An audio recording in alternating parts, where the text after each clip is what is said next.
தெறிக்கவிடும் காரம் நிறம் சுவையை தருகிறது. ஆச்சி மிளகாய் தூள் தெறிக்கவிடும் காரம் நிறம் சுவை. எடப்பாடி பழனிசாமி ஒரு யாத்திரையை பண்ணிட்டு இருக்காரு. ஆல்மோஸ்ட் ஃபர்ஸ்ட் ஃபேஸ் நெக்ஸ்ட் வீக்கோட முடிய போகுது. நிறைய இடங்கள் நல்ல ரெஸ்பான்ஸாக இருக்குன்னு சொல்லி அதிமுகவை சிலாகிக்கிறாங்க. முதல்ல இந்த யாத்திரை எப்படி கன்வெர்ட் ஆயிருக்குன்னு பார்க்குறீங்க அதிமுகவுக்கு? ஓரளவு பாசிட்டிவாக இருக்க மாதிரி தான் இப்போதைக்கு தெரியுது கூட்டங்களை வச்சு பார்க்கும்பொழுது. ஆனால் பேச்சில் தான் வந்து ஒரு முதல்ல கோட்டை விட்டார். உங்களுக்கு தெரியும், இந்து சமய அறநிலையத்துறை பணத்தில் எப்படி கல்லூரி கட்டலான்னு அது ஒரு பெரிய சர்ச்சையாச்சு. அது ஒரு பெரிய பின்னடைவுன்னு தான் பார்க்கணும். அக்யூட் பிஜேபி லாங்குவேஜ் அவர் பேசுகிறாரு அப்படின்ட்டு அதிமுகக்குள்ளேயே ஒரு சலசலப்பு வந்தது. பட் அதுக்கு பிறகு கொஞ்சம் சுதாரிச்சுக்கிட்டாரு. இப்போ நேற்றைக்கு கொடுத்த விளக்கத்தில் நான் கோயில் கட்டலாம், நான் ஒன்றும் கட்டக்கூடாதுன்னு சொல்லலை அப்படின்ற மாதிரி ஒரு விளக்கத்தை கொடுத்துருக்காரு. ஏன்னா அவர் பீரியட்லேயே கல்லூரிகளை கட்டியிருக்காங்க, ஜெயலலிதா பீரியடில் கல்லூரிகளை கட்டியிருக்காங்க. ஃபேக்சுவலி ஆல்சோ அவர் சொன்னது ராங். அவரும் ஒரு முதலமைச்சராக இருந்தவர், முன்னாள் முதலமைச்சர், அப்படி பேசுறது அறநிலையத்துறையை பற்றின பேச்சு வந்து ரொம்ப தவறானது. ஏன்னா அது எவ்வளோ சென்சிட்டிவ் சப்ஜெக்ட்னு நம்ம தெரியும். இந்தியாவில் இன்றைக்கி தமிழ்நாட்டில் இந்து சமய அறநிலையத்துறையை இழுத்து மூடணும், கோயில்களை வந்து கம்ப்ளீட்டாக அரசு கட்டுப்பாட்டிலேருந்து விடுவிக்கணும்னு பெரிய அளவில் பிஜேபி வந்து முயற்சி பண்ணிகிட்டு இருக்கு. அது அவங்களோட பொலிட்டிக்கல் அஜெண்டான்றது நமக்கு தெரியும். கடந்த 11 வருஷமாக மோடி கவர்மெண்ட் வந்ததுலேருந்து பண்ணிகிட்டு இருக்காங்க. இன்ஃபேக்ட் சவுத் இந்தியாவில் மட்டும்தான் கோயில்கள் அரசாங்கத்தோட கட்டுப்பாட்டில் இருக்காங்க. வெளிமாநிலங்கள்லாம் குறிப்பாக ஹிந்தி பெல்ட்டில், கவு பெல்ட்டில் வந்து கம்ப்ளீட்டாக பிஜேபி கவர்மெண்ட்ஸ்லாம் அவங்க தனியார் கண்ட்ரோலில் தான் இருக்குது. அரசாங்கத்தை நகர்த்திட்டாங்கன்னா ஹிந்துத்துவ அஜெண்டாவை இன்னும் ஃபோர்ஸ்ஃபுல்லாக உள்ள இம்ப்ளிமெண்ட் பண்ணுறதுக்கு அது வசதியாக இருக்குன்றது தான் அவங்களோட நோக்கமே. அந்த இஷ்யூவை தட்டுருக்கவே வேணாம். அவர் இந்த அரசாங்கத்தை பின் டவுன் பண்ணுறதுக்கு எவ்வளவோ இஷ்யூஸ் இருக்குது. அது தேவையே இல்லை, 100% தேவையே இல்லை. அதில் 1% நியாயம் இருந்தால் கூட இன்றைக்கி அதை பேசக்கூடாது, பொலிட்டிக்கல் லீடர்ஷிப் பேசக்கூடாது. ஏன்னா எதிர்கட்சிகள் அதை டிஎம்கே ஐடிவிங்க ரொம்ப அழகாக யூஸ் பண்ணி அதை வந்து ஆங்கிலத்தில் சொல்லணும், இதை புட் ஹிம் ஆன் மேட். அவரை வந்து கம்ப்ளீட்டாக வந்து கார்னர் பண்ணிட்டாங்க. அது தெரிஞ்ச காரணத்தால் தான் 10 நாள் பொறுத்த ஒரு விளக்கம் கொடுத்தாரு. நேற்றைக்கு கொடுக்குறாரு. நான் அந்த அர்த்தத்தில் சொல்லலை. கோயில் பணத்தில் தாராளமாக கட்டலாம், அரசாங்க பணத்தை ஏன் நீங்கள் செலவு பண்ணலாம் தான் நான் கேட்டேன். பண்ணக்கூடாதுன்னு சொல்லலைன்னு அப்படி ஒரு மாதிரியான ஒரு டேமேஜ் கண்ட்ரோல் அவர் பண்ணுறாரு. எனவே விச் இஸ் குட். அதை தெளிவுபடுத்துறது நல்லது. மற்றபடி அவருடைய அந்த பிரச்சாரம் வந்து ஓரளவு இம்பேக்டை ஏற்படுத்தியிருக்கு. டு சர்டன் எக்ஸ்டென்ட் அதுக்கு ஒரு ரெஸ்பான்ஸ் இருக்குன்னு தான் நான் கேள்விப்படுறேன். Which is good. பட் இந்த பிரச்சாரங்களால் மட்டும் மனோஜ் அவங்க ஜெயிக்க முடியாது. அவங்களுக்கு அலைன்ஸ் தேவைப்படுது. ரொம்ப சிம்பிளாக சொல்கிறதுனா திரும்ப பிரணாய் ராயோட அந்த ஃபேமஸ் தியரி தான், இண்டெக்ஸ் ஆஃப் அப்போசிஷன் யூனிட், ஐஓயூன்னு வர. ஐஓயூ இருந்ததுனா தான் அரசாங்கத்தை பதவியில் இருக்க கட்சியை வீட்டுக்கு அனுப்ப முடியும். ஐஓயூ இல்லைன்னா அனுப்ப முடியாது. நீங்கள் இன்றைக்கி பிஜேபியோட சேர்ந்தது வந்து ஒருவேளை இங்கே தமிழ்நாட்டில் வித்தியாசமான சூழ்நிலை பிஜேபியோட சேர்ந்தது வந்து அது அலைன்ஸ் கிடையாது, அது வந்து அவங்களுக்கு டேமேஜ் இஷ்யூ. அது பிஜேபி இல்லாமல் ஒன்றுபட்ட அதிமுக சிறிய கட்சிகளோடு சேர்ந்தால் கூட இன்றைக்கி திமுகவை வீட்டுக்கு அனுப்ப முடியும், எவ்வளோ பெரிய கூட்டணியாக இருந்தால்.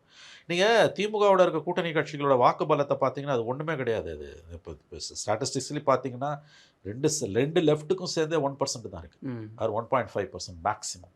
திரும்ப அது வந்து லெஸ் தேன் 1%.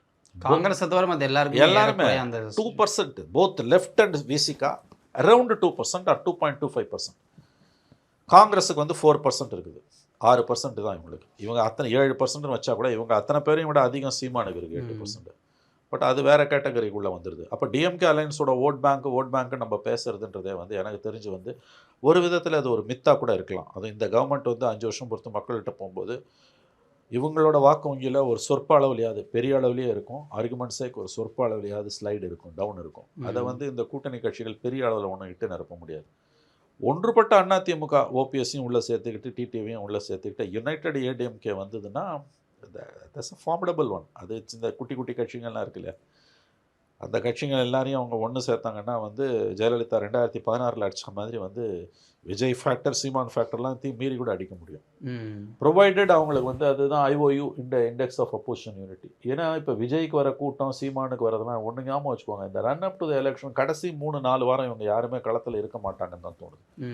11th ஹவரில் நீங்கள் பார்த்தீங்கன்னா இந்த 2 அலைன்ஸ் தான் ஃபீல்டு நம்ம பார்த்துருக்கோம். எத்தனையோ 1992-96 வாழப்பாடியும் சுப்பிரமணிய சாமியும் ஜெயலலிதாவுக்கு எதிராக எவ்வளோ பேசி கடைசியில் கலைஞர் தான் வந்து பாமக வெளியில் வந்தது, அறுவடை பண்ணிட்டு போனது கருணாநிதி பண்ணிட்டு போனார். அந்த மாதிரி தான் இன்றைக்கி விஜய் ஃபேக்டரும் சீமான் ஃபேக்டரும் கூட இருக்கும். உங்களுக்கு வந்து நாள் நெருங்கும் போது இவங்க ஃபீல்டில் இருப்பாங்களான்றது $1 மில்லியன் கொஸ்டின். அப்போ எடப்பாடி பண்ண வேண்டியது வந்து ஒரு ஸ்ட்ராங் அலையன்ஸை, மெகா அலையன்ஸை பில்டு பண்ணுறது தான். ஃபார்ச்சுனேட்லி ஆர் அன்ஃபார்ச்சுனேட்லி அது இன்றைக்கி இல்லை அவர்கிட்ட. ஆனால் அதை ஃபீல் பண்ணி தான் வந்து கம்யூனிஸ்டுகளுக்கு அழைப்பு, விசிகாவுக்கு அழைப்புலாம் அவர் இந்த மீட்டிங்ஸில் பேசுகிறாரு. கம்யூனிஸ்டுகளுக்கு அங்கே மரியாதையே இல்லை, விசிகாவுக்கும் மரியாதையே இல்லை, எங்கள் கூட வந்துருங்க அப்படின்ற அழைப்புகள்லாம் கூட விடுத்திருக்காரு அந்த மீட்டிங்ஸ் டைமில். இல்லை மனோஜ், அது வேறன்னு நான் நம்புகிறேன். எப்படின்னு கேட்டிங்கன்னா, அந்த ஸ்பீச்சுக்கு கரெக்டாக 8 நாள் முன்னால் கோயம்புத்தூரில் பேசும்போது இடம் கொஞ்சம் முன்ன பின்ன இருக்கலாம், வேறையாக இருக்கலாம். ஒரு கூட்டத்தில் பேசும்போது தமிழ்நாட்டில் அவர் என்ன சொல்கிறார், தமிழ்நாட்டில் கம்யூனிஸ்டுகளே காணோம், எங்கே போனார்கள் கம்யூனிஸ்டுகள்ன்றார். 8 நாள் பொறுத்து கம்யூனிஸ்டுகளுக்கும் விசிகாக்கும் அழைப்பு கொடுக்குறாரு. ஆக்சுவலாக பிஜேபியோட தான் இருக்கிற வரைக்கும் கம்யூனிஸ்டுகளும் விசிகாவும் வரமாட்டாங்கன்றது என்னையும் உங்களையும் என்னையும் விட எடப்பாடிக்கு தெரியும். 8 நாளில் இந்த மாற்றம் வந்ததுக்கு காரணம், முதல்ல கம்யூனிஸ்டுகளே காணோன்னு அட்டாக் பண்ணவர் 8 நாள் பொறுத்து வாங்கன்னு சொல்கிறாரு, விசிகா வாங்கன்றது நான் உறுதியாக நம்புகிறேன். அது பிஜேபி கொடுக்குற மெசேஜ். இந்த அலையன்ஸ் ஒன்றும் நிரந்தரம் சாஸ்வதம் நினைக்காதீங்க. நான் தொடர்ந்து இப்படி இன்சல்ட் பண்ணிக்கிட்டே இருந்தீங்கன்னா, ஏன்னா கூட்டணி ஆட்சியில் பங்கு, அமைச்சரவையில் பிஜேபிக்கு பங்குனவங்க அமித்ஷாவே பேசுகிறாரு, பிஜேபியில் பேசுகிறாங்க, அண்ணாமலை வேறு பேச ஆரம்பிச்சிட்டார். இப்போ நான் இந்த கம்யூனிஸ்டுகளுக்கும் விசிகாக்கும் எடப்பாடியோட அழைப்பை எப்படி பார்க்குறேன்னா, it's a message, mild message to BJP. எனக்கு வேறு ஆப்ஷன் இருக்குது. இந்த அலையன்ஸ் ஒன்றும் நிரந்தரமோ சாஸ்வதமோ கிடையாது. இன்னும் நாள் இருக்குது, 8 மாதம். நீங்கள் தொடர்ந்து அதிகாரத்தில் பங்கை பற்றி பேசுனீங்க, கூட்டணி ஆட்சினா நாங்கள் வேறு சிந்தனைகளில் இறங்க வேண்டியிருக்குன்ற ஒரு மைல்டு மெசேஜ் தான் அது நான் பார்க்குறேன். அது இல்லாஜிக்கல்னு நான் பார்க்கல. கம்யூனிஸ்டுகளுக்கு அவர் கொடுக்கறது, ஒரு வாரத்துக்கு முன்னால் கம்யூனிஸ்டுகளை கிண்டல் பண்ணிவிட்டு இப்போ கொடுக்கறதுன்றது இட்ஸ் அ ஸ்ட்ராட்டஜி. அது ஒர்க் அவுட் ஆகாமலும் போகலாம். ஆனால் அதில் லாஜிக் இல்லைன்னு நான் சொல்ல மாட்டேன். அது பிஜேபி கொடுத்த மெசேஜ், கம்யூனிஸ்டுகளுக்கு கொடுத்த மெசேஜ் இல்லை. ஆனால் இந்த கூட்டணி ஆட்சியில் அதிகாரத்தில் பங்கு அப்படின்ற விஷயத்தை அண்ணாமலை கூட 2 நாட்கள் முன்பாக பேசினார். அவர் பேசும்பொழுது கூட அமித்ஷா கிட்ட போய் சொல்லுங்கள், அவர் தானே இதை சொன்னார், பேட்டி கொடுத்தாரு, அதை விட்டுட்டு எதுக்கு ஜென்ரலாக பேசுகிறீங்க, இல்லை ஏன் அதிமுக அதை பேச மறுக்குது அப்படின்ற டோன்லேயே அண்ணாமலை விஷயத்தை சொல்கிறார். ஏன்னா அந்த கூட்டணி ஆட்சினாலே அது பாஜக ஆட்சி தான், என் தலைவர் என்ன சொல்கிறாரோ அதை தான் ஃபாலோ பண்ணுறேன், உங்களுக்கு அதில் முரண்பாடுகள் இருக்குன்னு அமித்ஷா கிட்ட சொல்ல வேண்டியதானேன்ற ஒரு ஸ்ட்ராங் கொஸ்டின் வைக்கிறார். ஆனால் எடப்பாடி ஏன் அதை நேரடியாக சொல்ல தயங்குறாரு? அண்ணாமலை சொல்கிறது 100% கரெக்டுங்க. Factually Annamalai is 100% correct Manoj. தெளிவாக சொல்கிறார் அண்ணாமலை. அவரோட நோக்கம் வேறையாக இருக்கலாம். அவர் இந்த அலையன்ஸ் ஆரம்பத்திலே எனக்கு பிடிக்கலன்றது which is also factually correct. இந்த அலையன்ஸ் தோக்கணுன்னு தான் அண்ணாமலை வேலை செய்கிறாரு, விரும்புகிறாரு, அதுவும் உண்மை. ஆனால் அமித்ஷா சொன்னது அந்த அர்த்தத்தில் அவர் சொல்லலைன்னு எடப்பாடி சொல்கிறதும் அதிமுக சொல்கிறதும் பச்சை பொய், உண்மைக்கு மாறானதுன்னு அண்ணாமலை சொல்கிறது correct. Annamalai is 100% factually correct. ஏங்க 3 பேட்டிகளுங்க, தினமலர், தினத்தந்தி, இந்தியன் எக்ஸ்பிரஸ் கொடுத்த பேட்டிகளில் தெளிவாக அமித்ஷா சொல்கிறார், அமையப்போவது என்டிஏ ஆட்சி, அந்த ஆட்சியில் அமைச்சரவையில் பிஜேபி இடம்பெறும், அதிமுகவிலிருந்து ஒருவர் முதலமைச்சர் ஆவார். இதில் இந்த 2வது பாயிண்ட் தான் ரொம்ப முக்கியமானது. என்டிஏ அரசில் அமைச்சரவையில் பாஜக இடம்பெறும் என்று 3 முறை கேபினெட்டில் will be a part of the கவர்மெண்ட்னு அவர் சொல்லிட்டார். அதுக்கு சப்பக்கட்டு கட்டிக்கிட்டு ஆட்சி வேறு அமைச்சரவை வேறு, என்டிஏ ஆட்சி ஆனால் அதிமுக அமைச்சரவைன்னு கதை அழகுறாங்க அதிமுகவில் இருக்கவங்க, இன்க்ளூடிங் எடப்பாடி பழனிசாமி. ஒரு சரியான பாயிண்ட்டை அண்ணாமலை தொற்றுக்கார். Factually 100% Annamalai correct. அமித்ஷா தெளிவுபடுத்திட்டாருன்னு அவர் சொல்கிறாரு. ஏன் அதிமுக இதில் பின்வாங்குது, ஏன் அவங்க இதை ஒப்புக்கொள்ள மறுக்கிறார்கள்னு அவர் கேட்பது சரியான கேள்வி தான். ஏடிஎம்கேக்கு நெருக்கடி முத்துதுங்க, ஏடிஎம்கே கடுமையான நெருக்கடி முத்துது. இப்போ சீக்வன்ஸை பாருங்கள் மனோஜ். ஏப்ரல் 11 சென்னையில் அந்த லீலா பேலஸ் ஹோட்டலில் ஐடிசி ஹோட்டலில் அமித்ஷா ப்ரெஸ் மீட்டு கூட்டணியை அனௌன்ஸ் பண்ணுறார். எடப்பாடிக்கு நேத்திரத்துவமே தமிழ்நாடுமே என்டிஏ சர்க்கார் பனேகா, இது அவருடைய வார்த்தை. எடப்பாடி தலைமையில் தமிழ்நாட்டில் என்டிஏ அரசு அமையும். அவருக்கு வலது பக்கம் எடப்பாடி, இடது பக்கம் அண்ணாமலை. ஆனால் அந்த ப்ரெஸ் மீட்டில் எடப்பாடி பேசவே இல்லை. அந்த அளவுக்கு தான் பிஜேபி ஏடிஎம்கேக்கு மரியாதை கொடுத்தது. அது முடிஞ்சு ஒரு 4 நாள் பொறுத்து அமித்ஷா எடப்பாடி என்ன கிளாரிட்டி கொடுத்தாரு, என்டிஏ கவர்மெண்ட்டு ஆனால் அமைச்சரவையில் இடம் இருக்காதுன்னார், ஒரு புது விளக்கத்தை கொடுத்தார். அதுக்கப்புறம் என்ன ஆச்சுன்னு கேட்டிங்கன்னா, ஏப்ரல் 22 பஹல்காமு, மே 7 ஆப்ரேஷன் சிந்தூர், அதில் ஒரு 1.5 மாதம் அப்படியே போயிடுச்சு. இதை பற்றி பெருசாக பேசலை. அதுக்கு பிறகு நீங்கள் பார்த்தீங்கன்னா அடுத்த கட் ஆஃப் டேட்டு ஒரு ஃப்ளாஷ் பாயிண்ட் எதுன்னா, மதுரையில் பேசும்போது பப்ளிக் மீட்டிங்கில் அமித்ஷா என்ன சொன்னார், அமித்ஷாவோட ஸ்பீச், பிஜேபி ஏடிஎம்கே அலையன்ஸ், நல்லா கவனிங்க, ஏடிஎம்கே பிஜேபியில் என்டிஏ கூட அவர் சொல்லலை, பிஜேபி ஏடிஎம்கே அலையன்ஸ் 2 தடவை சொன்னார். அது 2த்துக்கும் வித்தியாசம் இருக்குது, ஏடிஎம்கே பிஜேபி அலையன்ஸுக்கும் பிஜேபி ஏடிஎம்கே அலையன்ஸுக்கும். அது முடிஞ்சு 4 நாள் பொறுத்து நம்முடைய அண்ணாமலை என்ன சொன்னார், ஆட்சினா பாஜக ஆட்சி தான், கூட்டணி ஆட்சி இல்லைன்னார். அதுக்கு பிறகு இந்த பேட்டிகள் வருது. தினமலர், தினத்தந்தி பேட்டி வந்து ஏங்க தினமலர் பேட்டியில் அவர் பிரித்து மேய்ச்சிட்டாருங்க அமித்ஷா. எல்லாத்தையுமே சொல்லிட்டாருங்க. லவ் ஜிஹாத் வரைக்கும் செயல் திட்டம் வரைக்கும் சொல்லிட்டார். அதுக்கு பிறகு ஒரு 2 வீக்ஸ் பொறுத்து நியூ இந்தியன் எக்ஸ்பிரஸில் கொடுத்த பேட்டிலையும் அவர் நாங்கள் அதிகாரத்தில் இடம் பெறுவோம்னு சொல்லிட்டார். இவ்வளோ நடந்த பிறகும் அண்ணாமலை கரெக்டாக தான் கேட்குறாரு. ஒரு மாதம் காணாமல் போயிருந்தார் அண்ணாமலை. இப்போ மறுபடியும் அக்ரெசிவாக பேச ஆரம்பிச்சிட்டாரு. கூட்டணியில் இந்த கூட்டணி பேச்சுவார்த்தையில் எனக்கு சம்மந்தமே இல்லை, இந்த அலையன்ஸில் எனக்கு விருப்பம் இல்லைன்றதை வெளிப்படையாக சொல்கிறாரு. ரெண்டாவது வந்து அதிகாரத்தில் பங்கு அமைச்சரவையில் பிஜேபி இருக்கும் அப்படின்றத அமித்ஷா தெளிவுபடுத்திட்டாருங்க. இதை ஏன் வந்து எடப்பாடி ஒப்புக்கொள்ள மறுக்கிறார் அப்படின்ற கேள்வி ரொம்ப நியாயமான கேள்வி. எதை மறைக்கிறார் எடப்பாடி? வைகை செல்வனை விட்டு பேட்டி, ராஜேந்திர பாலாஜியை விட்டு பேட்டி, என்டிஏ கவர்மெண்ட்டு ஆனால் பிஜேபிக்கு இடம் இருக்காது. இந்த கதெல்லாம் வேணாம், அவர் தான் சொல்கிறார். அமித்ஷா சொல்கிறத நம்புவாங்களா, எடப்பாடி சொல்கிறத நம்புவாங்களா? இப்படி வச்சுக்கோங்க மனோஜ். இன்னும் ஒரு வாரம் 2 வாரத்தில் எப்படியும் சென்னைக்கு வருவார். 7ஆம் தேதி வர வேண்டியது தள்ளி போயிருக்கு. அது எதனாலன்னு தெரியல. இந்த பிஎம்கே இஷ்யூவால்ன்றாங்க. அது அதுவா அல்லது வேறு காரணமாக தெரியாது. எப்படியும் வருவார் அமித்ஷா. வந்து இந்த மாத இறுதியிலோ அல்லது வந்து இந்த மாதம் முடிய போது ஆகஸ்ட்டில் வராருன்னு வச்சுக்கோங்களேன். அவர் வரும்பொழுது சென்னையில் மட்டும் நான் சொல்கிறேன், ஒரு ப்ரெஸ் மீட்லேயோ அல்லது பிஜேபி உள்ளரங்க கூட்டத்திலேயோ என்டிஏ கவர்மெண்ட் அமைஞ்சிரும், ஆட்சி மாற்றம் உறுதி, அந்த கவர்மெண்ட்டில் பிஜேபி இடம் பெறும்னு சொல்லிட்டாருன்னா அதுக்கு பிறகு எடப்பாடி என்ன சொல்லி சமாளிப்பார்? ஸோ இந்த மாதிரி விஷயங்களை ஸ்மெல் பண்ணி தான் எடப்பாடி வந்து இந்த கூட்டணி அப்படின்ற விஷயத்தை தொடர்ந்து பேசுகிறாரா? ஏன்னா ஒரு பெரிய கட்சிங்க கூட வருவாங்கன்றதையும் மென்ஷன் பண்ணுறாரு. யார்? எடப்பாடி 2 நாள் முன்னாடி. இல்லைங்க, இப்போ பிஜேபி விட்டு ஒரு வெளியில் போய் டிவிக்கு வருவாங்கன்னு அவர் மென்ஷன் பண்ணுறாரு. அவர் அப்படி தான் அதுக்கு அர்த்தம். ஆனால் அது அவ்வளோ சுலபமான முடிவான்றதான் என்னுடைய கேள்வி. ஏன்னா டிவிக்கு இவங்களை அட்டாக்கே பண்ண மாட்டேன்றாங்க. அவங்களுக்கு ஒரு ஆசை இருக்குதுங்க போயிடலான்னு. ஏன்னா அவங்க திமுகவை அட்டாக் பண்ணுறாங்க, பிஜேபி அட்டாக் பண்ணுறாங்க, ஏடிஎம்கே அட்டாக் பண்ண மாட்டேன்றாங்க. இன்னொன்று விஜய்க்கு நல்லா தெரியும், தனியாக நின்னா தோற்றுருவோம். ஏடிஎம்கேவோட நின்னா விஜயகாந்த் ஜெயிச்ச மாதிரி 40 சீட்டு 41 வாங்கி 29 சீட்டு ஜெயிச்ச மாதிரி ஜெயிக்க முடியுன்றது விஜய்க்கு நல்லா தெரியும். Vijay will be a spoil sport. தனியாக நின்னாருமா 15% 20% வரைக்கும் போகும் நான் நம்புகிறேன். பட் அவர் ஜெயிக்க முடியாது. Will be 0. 20% கூட அவர் கிராஸ் பண்ணால், பட் வில் பி 0. ஏன்னா 30% கிராஸ் பண்ணால் தான் நீ ஒரு சீட்டாக ஜெயிக்க முடியும். இந்த அரித்மெட்டிக்ஸ் அவங்களுக்கு தெரியும். பட் ஏடிஎம்கே விஜய் அலையன்ஸ் வந்துன்னா, அதிமுக தாவேகா அலையன்ஸ் வந்துன்னா, தட் வில் பி ஆட்சி மாற்றம் உறுதி. ஏடிஎம்கே பிஜேபி அலையன்ஸ் இருந்ததுன்னா திமுகவுக்கு வந்து அட்வான்டேஜுங்க. ஏன்னா பிஜேபி ஃபேக்டர் வந்து அவங்களுக்கு வந்து இப்போ நடக்கிற சண்டையில் அது காலப்போக்கில் கூட ஜெல்லாக இருக்குங்க, அமைதியாக இருந்திருந்தாங்கன்னா. But BJP leaders including Amit Shah பேச்சு வந்து ஏடிஎம்கேவை வீக்கெண்ட் பண்ணிக்கிட்டே போகுது. அவங்க நோக்கம் தெளிவாக தெரியுதுங்க. 26 பிஜேபியை பொறுத்த வரைக்கும் தமிழ்நாட்டில் திமுக ஜெயிச்சு இன்னொரு முறை ஸ்டாலின் சிஎம் ஆனா கூட பரவாயில்ல. பட் இந்த ப்ராசஸில் ஏடிஎம்கே அழியணும் அல்லது மேக்ஸிமம் வீக்கெண்ட் பண்ணணும். ஓகே, கூட இருந்து அழிக்கிறாங்க. இது இந்த அதாவது there is a method in the madness வாங்க தெளிவாக தெரியுதுங்க. அவங்க ஏடிஎம்கே தான் அவங்க டார்கெட், டிஎம்கே இல்லை. அமித்ஷாவே பேசுகிறாருங்க. கூட்டணி முதல்ல என்னங்க சொன்னார், எடப்பாடிக்கு நேத்திரத்துவமே என்டிஏ சர்க்கார் பனேகா. ஆனால் தினமலர் பேட்டியில் என்ன சொல்கிறாரு, அதிமுகவிலிருந்து ஒருவர் முதல்வர் ஆவார் போது எடப்பாடி அத்தாரிட்டி அவர் சேலஞ்ச் அண்டர்மைன் பண்ணுறாருல. அப்போ இது உள்ள வச்சு அழிக்கிற கதை தானே இது. அது அண்ணாமலை அக்ரெசிவாக பேச ஆரம்பிச்சிட்டாரு. இந்த அண்ணாமலை மட்டும் அதிமுக பாஜக கூட்டணியை தொடரும் பட்சத்தில் அண்ணாமலை பிரச்சாரம் பண்ணார்னா திமுகவோட வெற்றி உறுதி. எழுதி வச்சுக்கோங்க. திமுகவில் வந்து ஸ்டாலினோ அல்லது வந்து மற்ற கூட்டணி கட்சி தலைவர்களோ பெருசாக மெனக்கெட தேவையில்லை. திமுக கூட்டணியோட வெற்றியை வந்து அண்ணாமலை உறுதிப்படுத்துவார். அந்த வேலையை தான் அவர் அமோகமாக செஞ்சுக்கிட்டு இருக்காரு. அப்போ அவங்க டார்கெட் வந்து நாட் டிஎம்கே, ஏடிஎம்கே. நீங்கள் இது அப்படியே கட் பண்ணி கொஞ்சம் ஃப்ளாஷ்பேக் போனீங்கன்னா 21 ஆகஸ்ட்டுங்க, கரெக்டாக 4 வருஷத்துக்கு முன்னால் தலைவராக பதவி ஏற்றோன்னா அண்ணாமலையோட ஃபேமஸ் ஸ்டேட்மெண்ட் இருக்குங்க. இதுவரை தமிழக அரசியல் திமுக அதிமுக என்று இருந்தது, இனி திமுக பாஜக என்று இருக்கும். இது அவர் சொன்ன வார்த்தை, இது அவருடைய வார்த்தைகள். அப்போ அதில் அதோட கோர்வையாக தான் நீங்கள் இதை பார்க்கணும். அவர் எவ்வளோ தூரம் ஏடிஎம்கே வீக்கெண்ட் பண்ணமோ பண்ணுறாரு. அவர் அந்த மேடையில் அவர் உட்காந்துருக்காருங்க.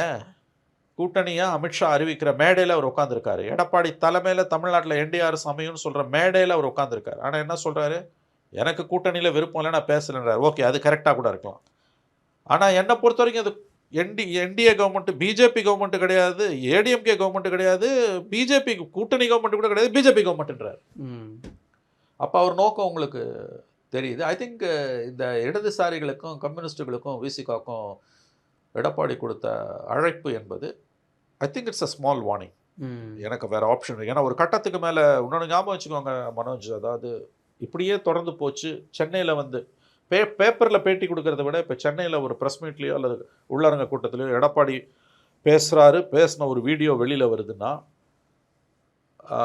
அல்லது வீடியோ வராட்டி கூட பரவாயில்ல, அவர் வந்து ரிப்போர்ட் ஆகுது, தெளிவாக ரிப்போர்ட் ஆகுது. இந்த மாதிரி வந்து என்டிஏ கவர்மெண்ட் தான் பிஜேபி இடம் பெறும் அப்படின்னு ஒரு ஸ்டேட்மெண்ட் எடப்பாடி அமித்ஷா வாயில் வந்துடுச்சுன்னா சென்னையில் இடம் முக்கியம் எங்கே பேசுகிறோன்றது இல்லையோ, அதுக்கு பிறகு ஏடிஎம்கே அலையன்ஸ் அன்டெனபிள், இப்போயும் அன்டெனபிள், அது இன்னும் மோசமாக போகும். ஐ திங்க் அதை உணர்ந்து தான் இன்றைக்கி அவர் கம்யூனிஸ்டுகளுக்கு கொடுத்த அழைப்பு, விசிகா கொடுத்த அழைப்பு, அந்த ஆப்ஷனையும் அவர் வச்சிருக்காருன்னு தான் எனக்கு தோணுது. ஆனால் கம்யூனிஸ்டும் விசிகாவும் அதை 100% கம்யூனிஸ்டுகளும் விசிகாவும் எடப்பாடி பழனிசாமி பிஜேபி கூட்டணியை விட்டு வெளியில் வந்தாலும் அவர்கிட்ட போக மாட்டாங்க, அதில் எந்த சந்தேகம் வேணாம். இந்த அலையன்ஸ் எக்ஸப்ட் மதிமுக கண்டினியூ ஆகும். Almost MDMK is on its way out. Okay, DMK 2 இடதுசாரிகள், விசிகா, காங்கிரஸ், இந்த கூட்டணி கண்டிப்பாக தொடரும். நான் உறுதியாக நம்புகிறேன். அதை இதில் அவர் பிஜேபியை விட்டு வந்தாலும் வராட்டியும் வாய்ப்பே கிடையாது.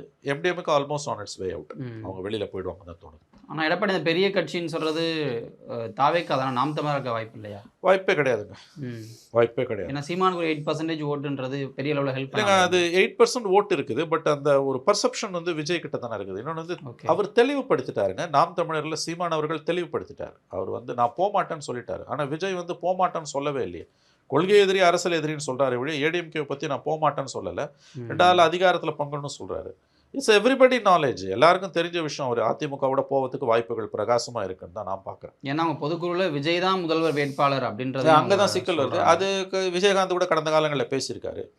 இன்னொன்று தெரிஞ்சுக்கோங்க, நான் இவ்வளோ பேச்சு பேசுகிற விஜய் தனியாக போனால் தான் தோற்கப் போவது உறுதி என்பதை உங்களையும் என்னை விட நன்றாக தெரிந்து வைத்திருப்பார். நான் உறுதியாக சொல்கிறேன், அது அவரை குறைச்சி மதிப்பிடாதீங்க. தனியாக போனாலாம் ஜெயிக்கலாம் முடியாது, அவரே ஜெயிக்க முடியாது. நான் சேலஞ்ச் பண்ணுறேன் உங்களுக்கு. 30%க்கு மேலே வாங்கணும் நீங்கள். மேபி அதிகபட்சம் அவர் ஏதாவது ஒரு கான்ஸ்டுவன்சி வீக்கனாக இருந்தனா அப்போஸ் நாங்கள் ஜெயிக்கலாம். அது அவர் ஒரு ஆள் ஜெயிச்சு டசன்ட் மேக் சென்ஸ். தனிமரம் தோப்பாவாது. விஜயகாந்த் ஜெயிக்கவே ஒரு அலையன்ஸ் தேவைப்பட்டது. ஆமாம், அப்படி ஒருவேளை 4 முனை போட்டியில் திமுக ஜெயிச்சதுன்னா அடுத்த 5 வருஷத்தை அவர் திமுகவை எதிர்கொள்ளணும். அது அதோட சாதக பாதகங்கள், சாதகம் ஒன்றும் கிடையாது, பாதகங்கள் என்னன்றது அவருக்கு நல்லா தெரியும். ஃபுல் ஃப்ளெஜ்டாக டிஎம்கேவை ஃபேஸ் பண்ணணும். அதனால தான் நான் எந்த தியாகத்துக்கும் தயார்னு கோயம்புத்தூர் கூட்டத்தில் எதுக்கு பேசினார் பூத் கமிட்டி மீட்டிங்கில். அவர் ஏடிஎம்கே அலையன்ஸை விரும்புகிறாருங்க. ஆனால் பிஜேபி இருக்க வரைக்கும் அங்கே போக முடியாது. பிஜேபி ஒரு கட்டத்துக்கு மேலே எடப்பாடியை புஷ் பண்ணிச்சுன்னா எடப்பாடி வெளியில் போவார். ஆனால் அப்படி போனால் அதில் இருக்க இன்னொரு ரிஸ்க்கு, அமித்ஷா அதை வேடிக்கை பார்ப்பாரா இல்லை ஏடிஎம்கேவை பிளப்பாரா. வேலுமணி இஷ்யூ கையில் இருக்குது. அவர் ஏற்கனவே மோகன் பகவத்துக்கு, இவங்களாவது அமித்ஷா கிட்ட நிற்கிறாங்க, அவர் மோகன் பகவத்துக்கிட்டே போயிட்டார். இவங்க உற்சவர்கிட்ட நிற்கிறாங்க, அவங்க மூலவர்கிட்டே போயிட்டாங்க.